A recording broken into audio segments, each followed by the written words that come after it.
রাত ঠিক 1:45 ফোনটা বেজে উঠল। ডাক্তার সাহেব, আপনি এখনই আসতে পারবেন? কণ্ঠটা কাঁপছিল।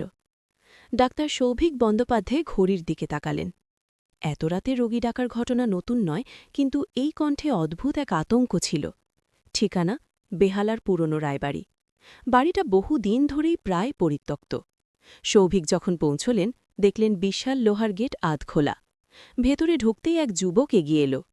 আমার নাম নিলয়, সে বলল। আমার কাকু আজ সন্ধ্যায় হঠাৎ অজ্ঞান হয়ে পড়েন। ঘরে ঢুকে সৌভিক বুঝলেন, অজ্ঞান নয়, লোকটা মৃত। মৃত্যু হয়েছে অন্তত ৩ ঘণ্টা আগে। পুলিশে খবর দেননি? সৌভিক জিজ্ঞেস করলেন। নিলয় চোখ নামাল। কিছু সমস্যা আছে ডাক্তারবাবু। সমস্যাটা কি সেটা সৌভিক বুঝলেন কিছুক্ষণের মধ্যেই। মৃত লোকটার পাশের টেবিলে পড়ে আছে একটা কালো ডায়েরি।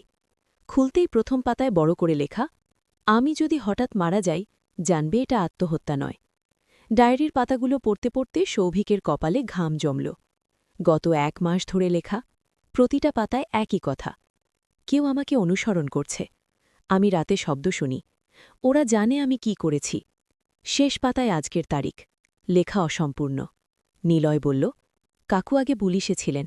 একটা পুরনো কেসে জড়িয়ে পড়েছিলেন। কি কেস? নিলয় উত্তর দিল না, শুধু বলল, এই ডায়েরিটা বাইরে গেলে অনেকের সর্বনাশ হবে। ঠিক তখনই হঠাৎ বাড়ির আলো নিভে গেল। অন্ধকারে কোথাও একটা দরজা বন্ধ হওয়ার শব্দ। সৌভিক টর্চ জ্বালালেন। আর কেউ আছে? কোনো উত্তর নেই। হঠাৎ রান্নাঘর থেকে শব্দ এলো। সৌভিক এগিয়ে যেতেই একজন লোক ছায়া থেকে বেরিয়ে এলো, মুখ ঢাকা। ডায়েরিটা দিন, লোকটা বলল। নিলয় পিছিয়ে গেল। আপনি কে? লোকটা হেসে ফেলল। এই বাড়ির পুরনো পাপ। ঠিক তখনই সৌভিক খেয়াল করলেন, লোকটার হাতে একটা ইনজেকশন। সবকিছু খুব দ্রুত ঘটল। সৌভিক ধাক্কা দিয়ে নিলয়কে সরিয়ে দিলেন। ইনজেকশনটা মেঝেতে পড়ে গেল। লোকটা পালাতে গেল। কিন্তু পালানোর আগেই সে বলল, ডায়েরিটা পুলিশ পেলে অনেক লাশ উঠবে। লোকটা পালিয়ে গেল অন্ধকারে। ১৫ মিনিট পরে পুলিশ এল। তদন্তে বেরোল, মৃত লোকটা প্রাক্তন পুলিশ অফিসার অমর রায় ২০ বছর আগে একটি ফেক এনকাউন্টার কেসে জড়িত ছিলেন। ৩ জন নিরপরাধ মানুষ মারা গিয়েছিল। ডায়েরিতে সেই প্রেসের পুরো সত্য লেখা ছিল। কিন্তু সবচেয়ে ভয়ঙ্কর ব্যাপারটা ছিল শেষের পাতায়। ডায়েরির শেষ লাইনে লেখা, আজ ওরা আসবে। যদি আমি বাঁচি, সত্য প্রকাশ করব।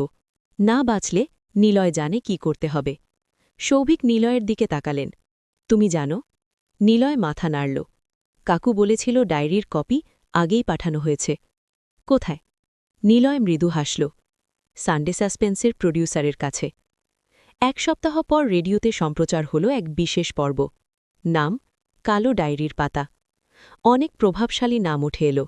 মামলা খুলল, গ্রেফতার শুরু হল। রায়বাড়ি আজও ফাঁকা, কিন্তু স্থানীয়রা বলে, রাত গভীর হলে জানালার ভেতর আলো জ্বলে ওঠে। আর কেউ যেন ফিসফিস করে বলে, সত্য চাপা পড়ে না, কক্ষণও না।